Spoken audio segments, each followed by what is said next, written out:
ప్రస్తుత సమాజంలో చాలామంది తల్లిదండ్రులు వారికి ఆదాయం మరియు ఆస్తులు తక్కువగా ఉన్నా పిల్లలకు మంచి చదువు అందించాలని డబ్బులు ఖర్చు పెట్టి మరీ ప్రైవేట్ స్కూల్స్లలో చదివిస్తున్నారు. ఇది మాత్రం మంచి ఆలోచనే. ఎందుకంటే గవర్నమెంట్ స్కూల్స్లో చదివే పిల్లలకు క్వాలిటీ ఎడ్యుకేషన్ అందడం లేదు. అలాగే ప్రైవేట్ స్కూల్స్లలో చదువు వ్యాపారంగా మారింది.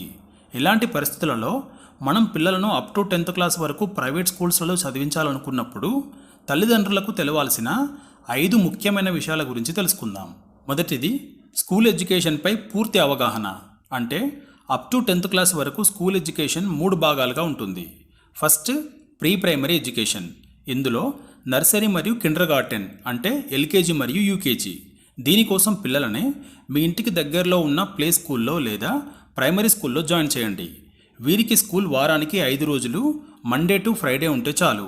నర్సరీకి హాఫ్ ఏ డే ఉన్నా సరిపోతుంది. కిండర్ గార్టెన్ లేదా ఎల్కేజీ మరియు యూకేజీలో స్కూల్ టైం 9 to 3:30 వరకు ఉంటే చాలు. ఎందుకంటే మొదట పిల్లలు స్కూల్కి వెళ్ళడానికి ఇష్టపడాలి. అలాగే ప్రీ ప్రైమరీలో ఓరల్గా పిల్లలందరూ అన్ని ఏబీసీలు 1 to 3లు అక్షరమాల చెప్తారు, కానీ రిటర్న్గా అంటే అక్షరాలు మరియు పదాలు రాయడాన్ని ప్రాక్టీస్ చేయించాలి. Next, primary education. ఇందులో 1st to 5th క్లాస్ వరకు ఒక మంచి ప్రైవేట్ స్కూల్లో చదివించాలి. ఇక్కడ పిల్లలకు English language, basic maths, drawing, hand writing, GK మరియు ఇండోర్ అండ్ అవుట్డోర్ గేమ్స్పై ట్రైనింగ్ ఉండాలి. వీటితో పాటు పిల్లలకు వీలైతే సైకిల్ మరియు స్విమ్మింగ్ నేర్పించాలి. వీటితో పాటు చిన్న చిన్న స్టోరీ బుక్స్, న్యూస్ పేపర్ చదివించడం అలవాటు చేయాలి. Next, high school education. ఇందులో 6th to 10th క్లాస్ వరకు పిల్లలు మ్యాథ్స్ అండ్ సైన్స్లో క్లెవర్గా ఉంటే వీరికి ఐఐటి లేదా నీట్ ఫౌండేషన్ ఇప్పించాలి. పిల్లలు త్వరగా నేర్చుకునే కెపాసిటీ లేనట్లయితే ఈ ఐఐటి నీట్ ఫౌండేషన్ వల్ల ఎలాంటి ఉపయోగం ఉండదు మరియు పిల్లలకు మానసిక ఒత్తిడి పెరిగి చదువు మీదనే ఆసక్తిని కోల్పోతారు. ప్రస్తుతం JEE main advanced, EAMCET, NEET లాంటి ఎంట్రన్స్ ఎగ్జామ్స్లలో మంచి ర్యాంకు సాధించాలని 2 తెలుగు రాష్ట్రాలలో మరియు దేశంలో చాలామంది పిల్లలు ఐఐటి నీట్ ఫౌండేషన్ తీసుకుంటున్నారు. కానీ అందరి పిల్లలకు సెట్ కాదు. క్లెవర్గా ఉండే పిల్లలకు చాలా లాభం జరుగుతుంది. నాకు తెలిసిన ఎంతోమంది గవర్నమెంట్ స్కూల్ టీచర్స్, లెక్చరర్స్, ప్రొఫెసర్స్ల పిల్లలు ఐఐటి నీట్ ఫౌండేషన్ ఉన్న స్కూల్స్లలోనే చదువుతున్నారు. రెండవది, పిల్లలను ఏ బోర్డ్ స్కూల్స్లో చదివించాలి అంటే స్టేట్, సిబిఎస్ఈ, ఐసిఎస్ఈ లాంటివి. మీరు రూరల్ ఏరియాలో ఉండి ఆర్థికంగా బాగా లేనట్లయితే మంచి స్టేట్ బోర్డ్ స్కూల్లోనే చదివించండి. ఎందుకంటే తక్కువ ఫీజులోనే చదువు చెప్పే ప్రైవేట్ స్టేట్ బోర్డ్ స్కూల్స్ చాలా ఉన్నాయి. మీరు సిటీలో ఉండి కొంచెం ఆర్థికంగా బాగానే ఉన్నట్లయితే ఒక మంచి సిబిఎస్ఈ స్కూల్లో 6th to 10th వరకు చదివించండి. కానీ సిబిఎస్ఈ స్కూల్లో 10th వరకు చదివిన పిల్లలు మళ్ళీ ఇంటర్మీడియట్లో ఫస్ట్ ఇయర్, సెకండ్ ఇయర్ చదవడం బాగుండదు. 11th మరియు 12th కూడా సిబిఎస్ఈ బోర్డులోనే చదివితేనే మంచిది. మూడవది, మంచి స్కూల్ని ఎలా సెలెక్ట్ చేసుకోవాలి, అది స్టేట్ లేదా సిబిఎస్ఈ స్కూల్ అయినా. ఇక్కడ ముఖ్యంగా 2 రకాల స్కూల్స్ ఉంటాయి. ఒకటి, కార్పొరేట్ స్కూల్స్. అంటే ఒకే పేరుతో రాష్ట్రంలో ఎన్నో స్కూల్స్ ఉంటాయి. ఒకే విధమైన కరిక్యులం అన్ని స్కూల్స్లలో ఇంప్లిమెంట్ అవుతుంది.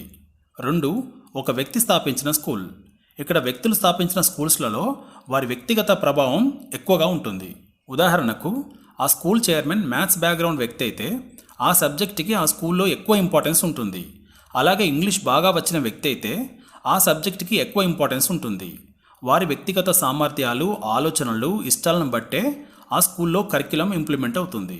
మనం కోరుకునే అన్ని అంశాలు ఒకే దగ్గర ఉండే స్కూల్స్ మాత్రం అస్సలు ఉండవు. మన పిల్లల సామర్థ్యాన్ని బట్టి వారికి ఎలాంటి స్కూల్ అయితే బాగుంటుందని ఆలోచించి జాయిన్ చేయాల్సి ఉంటుంది. ఉదాహరణకు ఐఐటి నీట్ ఫౌండేషన్ కావాలనుకున్నప్పుడు వారు మిగతా సబ్జెక్ట్స్ మరియు ఆటలలో 100% ఇన్వాల్వ్ అవ్వడం సాధ్యం కాదు. నాలుగవది, కెరియర్స్పై అవగాహన. అందరు తల్లిదండ్రులు పిల్లలను చదివించేది వారి జీవితంలో ఆర్థికంగా బాగా బ్రతకాలనే ఆశతో. నిజంగానే కొందరు బాగా చదివి జేఈఈ మెయిన్ అడ్వాన్స్డ్లో మంచి ర్యాంకు సంపాదించి ఐఐటి మరియు ఎన్ఐటీస్లో చదువుకొని మంచి ప్యాకేజీతో ఉద్యోగాలు సంపాదిస్తున్నారు. కొందరు నీట్లో మంచి ర్యాంకు సంపాదించి డాక్టర్స్ అవుతున్నారు. మరికొందరు గ్రాడ్యుయేషన్ పూర్తయ్యాక సివిల్ సర్వీసెస్ గ్రూప్స్ కోచింగ్ తీసుకొని గవర్నమెంట్ జాబ్ సంపాదిస్తున్నారు. మరికొందరు చదువులో అంతా బాగా రాకపోయినా వారికి ఉండే ఇతర స్కిల్స్తో ప్రస్తుతం ఉన్న టెక్నాలజీని ఉపయోగించుకొని తక్కువ టైంలోనే ఎక్కువ డబ్బులు మరియు పాపులారిటీని సంపాదిస్తున్నారు. తల్లిదండ్రులందరూ గుర్తుంచుకోవాల్సిన విషయం ఏంటంటే చదువులో బాగా ఉన్నా సెటిల్ అవుతారు, లేకపోయినా కూడా సెటిల్ అయ్యే అవకాశాలు కూడా చాలానే ఉన్నాయి. ఐదవది, పిల్లల ఐక్యూ అంటే వారి తెలివితేటలు. ఇవి 50% తల్లిదండ్రుల నుండే వస్తాయి. అలాగే పిల్లల సామర్థ్యాలు ఒక్కోసారి మనకంటే ఎక్కువగా లేదా మనలాగే లేదా మనకంటే తక్కువగా కూడా ఉండే అవకాశం ఉంటుంది. తల్లిదండ్రులు ఇద్దరూ చదువుకున్న వారై వారి పిల్లలకు హెల్ప్ చేస్తే ఆ పిల్లలకు ఆ సబ్జెక్ట్స్ చాలా ఈజీ అవుతాయి.